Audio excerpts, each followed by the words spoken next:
Assalamualaikum warahmatullahi wabarakatuh.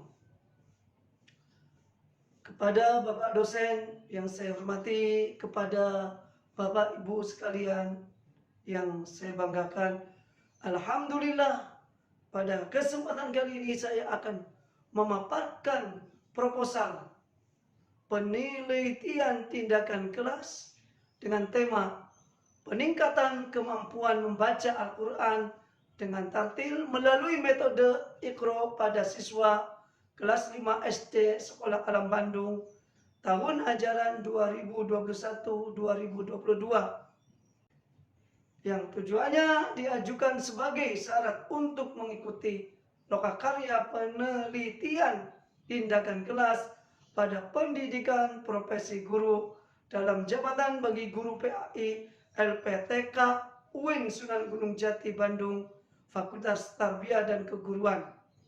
Adapun proposal tersebut berisi satu, yaitu tentang latar belakang masalah yang intinya adalah masih banyak siswa SD kelas tinggi membaca Al-Quran belum sesuai makhorijul huruf dan tajwid, dan juga kebanyakan siswa kelas atas membaca Al-Quran di bawah KKM, yaitu di bawah nilai 75. Sehingga pada rumusan masalahnya adalah penetapan metode Iqra dapat meningkatkan membaca Al-Quran sesuai kaidah makhraj dan tajwid. Dengan apa? Dengan penerapan metode Iqra sehingga dapat meningkatkan minat membaca Al-Quran siswa. Sehingga tujuan dan manfaat dari penelitian ini secara spesifik untuk mengetahui metode penerapan Iqra untuk meningkatkan kemampuan membaca Al-Quran dengan tartil bagi siswa. Adapun manfaat secara teoritisnya adalah bahan informasi dalam pengembangan ilmu pengetahuan dan menambah wawasan bagi saya secara pribadi dan juga menjadi bahan pertimbangan bagi yang berminat. Adapun manfaat praktisnya adalah dengan menggunakan model pembelajaran yang sesuai dan efektif sehingga dapat meningkatkan kemampuan dan minat membaca Al-Quran siswa dengan tartil dan menunjang tercapainya target kurikulum dan daya serap siswa sesuai yang diharapkan sekolah. Adapun batasan masalah pada penelitian ini adalah pembelajaran membaca Al-Quran dengan metode tradisional. Anak-anak kelas atas itu kurang cepat bisa menangkap. Yang kedua, metode mengajar yang biasa dilakukan tidak memberikan motivasi terhadap siswa untuk semangat belajar Al-Quran. Dan selanjutnya, metode lama tidak memberikan motivasi untuk sering melatih mengulang pelajaran yang sedang diberikan. Dan kemudian anggapan membaca Al-Quran hanya cukup sampai bisa saja. Dan terakhir, dari batasan masalah ini adalah masih sedikit guru yang memiliki kemampuan dalam mengajarkan Al-Quran dengan benar serta menarik perhatian dan minat siswa. Dan pada penelitian ini definisi operasionalnya adalah penguasaan konsep siswa dapat dijaring melalui tes objektif yang mencakup kemampuan kognitif C1 yaitu mengingat, C2 memahami, dan C3 mengaplikasikan. Kemudian kemampuan berpikir kreatif mencakup indikator fluency, elaboration, originality, serta penguasaan membuat produk berupa mind map. Dan selanjutnya adalah media animasi, merupakan salah satu media pandang dengar atau audio visual yang dirancang dalam Macromedia Flash pada definisi operasional ini. Adapun kerangka berpikir digambarkan seperti dalam bagian berikut ini.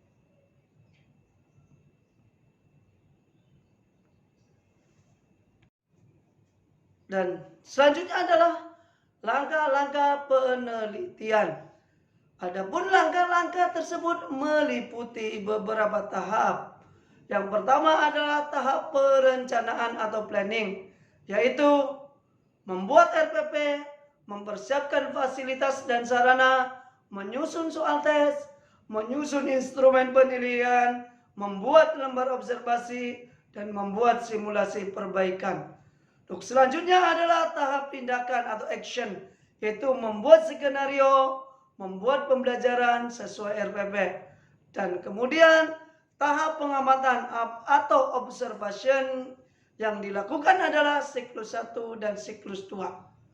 Dan yang tahap keempat adalah tahap refleksi atau reflection, yaitu hasil yang dicapai dalam tahap observasi dan evaluasi dari hasil tindakan siklus 2 itu menjadikan penentu untuk proposal. Ya, kalau tadi adalah tahapan-tahapannya, sekarang adalah urutan langkah-langkah dalam penelitian.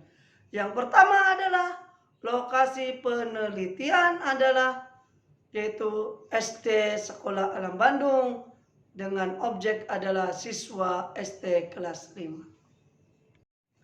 Dan langkah yang kedua adalah sumber data, di mana sumber data tersebut dihasilkan dari data tes hasil belajar berupa nilai pretest dan posttest, dan hasil observasi terhadap proses pembelajaran, kemudian data tentang minat belajar yang didapatkan dari lembar angket.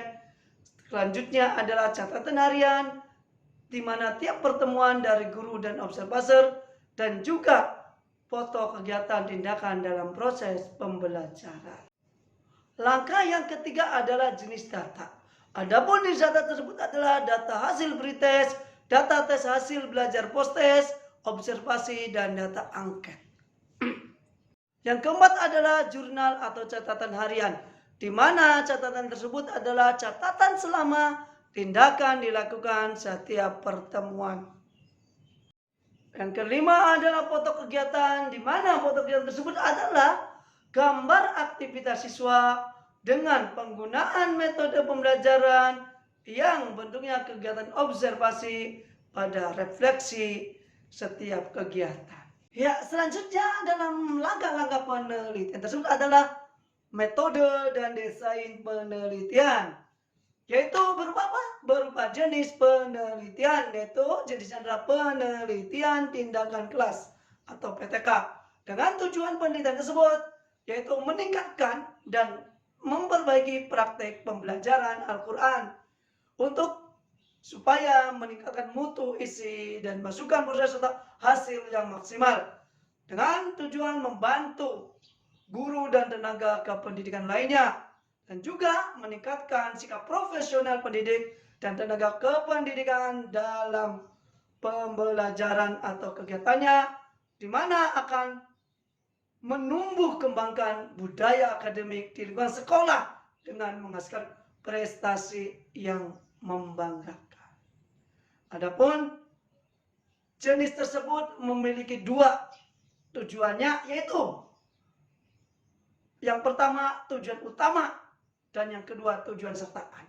Adapun tujuan utama yang pertama adalah melakukan perbaikan dan peningkatan proses pembelajaran, dan yang kedua tujuan utama yang kedua adalah melakukan pengembangan keterampilan guru, dan yang kedua tujuan sertaan adalah menumbuh kembangkan budaya meneliti di kalangan guru. Adapun metode dan desain penelitian yang ketiga adalah tahapan-tahapan penelitian, yaitu satu, mengidentifikasi dan menganalisis masalah, menerapkan alasan, merumuskan masalah, menerapkan hipotesis, menguji hipotesis, dan membuat rancangan tindakan. Dan langkah yang selanjutnya adalah analisis prosedur instrumen penelitian, yaitu satu, tahapan pratindakan, kedua, perencanaan tindakan, ketiga, pelaksanaan tindakan, keempat, observasi, kelima, refleksi, dan yang keenam adalah perubahan dari hasil analisis tersebut. Adapun langkah selanjutnya adalah data dan teknik pengumpulan data. Dan data tersebut dihasilkan dari data kuantitatif dan data kualitatif. Adapun tekniknya adalah dihasilkan dari data hasil pretest dan data tes hasil belajar post test. Dan langkah penelitian yang terakhir adalah analisis data, di mana data yang tadi dihasilkan itu dianalisis sehingga akan mendapatkan data tes kemampuan siswa tersebut, data hasil observasi, data angket, dan juga data jurnal harian.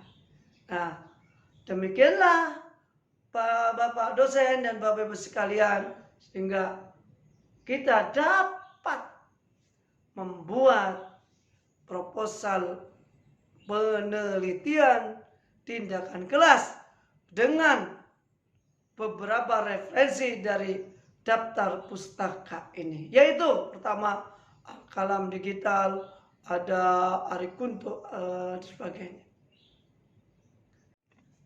Ya, demikianlah pemaparan proposal penelitian tindakan kelas yang kami buat, dengan tidak lupa mencantumkan beberapa daftar pustaka sebagai referensi.